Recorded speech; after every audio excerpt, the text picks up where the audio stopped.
Hi friends, welcome back to Alfi's world. ഒരുപാട് ഗുണങ്ങളുള്ള ഒരു പച്ചക്കറിയാണ് ക്യാരറ്റ്, ഇല്ലയോ? പക്ഷേ പലർക്കും ഈ ക്യാരറ്റ് കഴിക്കാൻ അത്ര ഇഷ്ടമല്ല. ഈ ക്യാരറ്റ് കൊണ്ട് നല്ല രുചികരമായിട്ടുള്ള ഒരു പുഡിങ് നമുക്ക് ഉണ്ടാക്കാം. കുട്ടികളായാലും വലിയവരായാലും നന്നായിട്ടത് കഴിക്കുകയും ചെയ്യും. അപ്പോൾ എങ്ങനെയാണെന്ന് നോക്കാം. ഞാനിപ്പോൾ ഒരു 4 വലിയ ക്യാരറ്റ് എടുത്തിട്ടുണ്ട്. അത് നന്നായിട്ട് കഴുകി അതിൻ്റെ പുറത്തെ തൊലിയൊക്കെ ഒന്ന് ചുരണ്ടിക്കളയാം. എന്നിട്ടത് ചെറിയ കഷ്ണങ്ങളാക്കി മുറിച്ചെടുക്കാം. ഈ മുറിച്ച ക്യാരറ്റ് നമുക്കൊരു കുക്കറിനകത്തോട്ട് ഇട്ട് കൊടുക്കാം. എന്നിട്ട് ഞാൻ ഒരു ഗ്ലാസ് പാലാണ് ചേർത്ത് കൊടുക്കുന്നത്. വെള്ളമല്ല, പാലാണ് ചേർത്ത് കൊടുക്കുന്നത്, 1 ഗ്ലാസ് അളവിൽ. എന്നിട്ട് മധുരത്തിന് ആവശ്യത്തിനുള്ള പഞ്ചസാരയും കൂടെ ചേർത്ത് കൊടുക്കാം. ഒരു 3-4 സ്പൂൺ പഞ്ചസാര ഞാനിപ്പോൾ ചേർത്ത് കൊടുക്കുന്നുണ്ട്.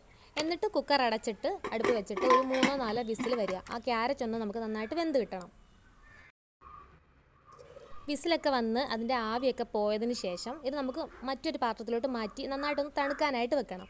തണുത്തതിന് ശേഷം ഇത് മിക്സിയുടെ വലിയ ജാറിലോട്ട് ഇട്ട് കൊടുത്ത് ആ പാലും കൂടെ ഒഴിച്ച് നന്നായിട്ട് ഫൈനായിട്ടൊന്ന് അരച്ചെടുക്കണം. ആദ്യമേ തന്നെ മുഴുവനും പാലം ഒഴിക്കാതെ കുറച്ച് ഒഴിച്ച് അരയ്ക്കുക, വീണ്ടും കുറച്ചുകൂടെ ഒഴിച്ച് അരയ്ക്കുക. അങ്ങനെ കുറച്ച് വീതം ഒഴിച്ച് വേണം നന്നായിട്ട് അരച്ചെടുക്കാൻ.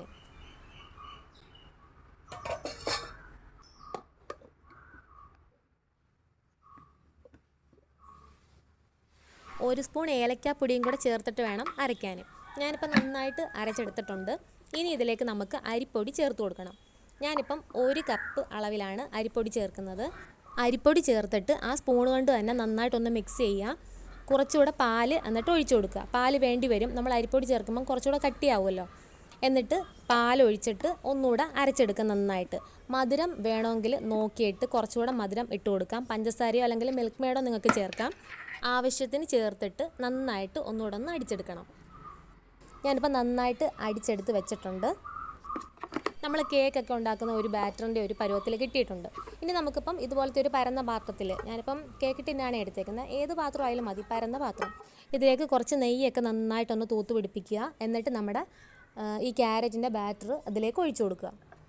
ഇനി നമ്മൾ ആവിയിൽ വേവിച്ചെടുക്കുകയാണ് ചെയ്യുന്നത്. ഇഡ്ഡലി തട്ട് അടുപ്പത്ത് വെച്ചിട്ട് ആവി വരുമ്പം അതിലേക്ക് ഈ പാത്രം ഇറക്കി വെച്ചിട്ട് അടച്ചു വയ്ക്കുക. കഴിഞ്ഞില്ലേട്ടാ, നമുക്കൊരു പണിയും കൂടെ ഉണ്ട്. ഇത് ആവി വരുന്ന സമയത്തേക്ക് നമുക്ക് മിക്സിയുടെ ജാറിലേക്ക് തന്നെ ഒരു 1/2 കപ്പ് അരിപ്പൊടി ചേർത്ത് കൊടുക്കുക.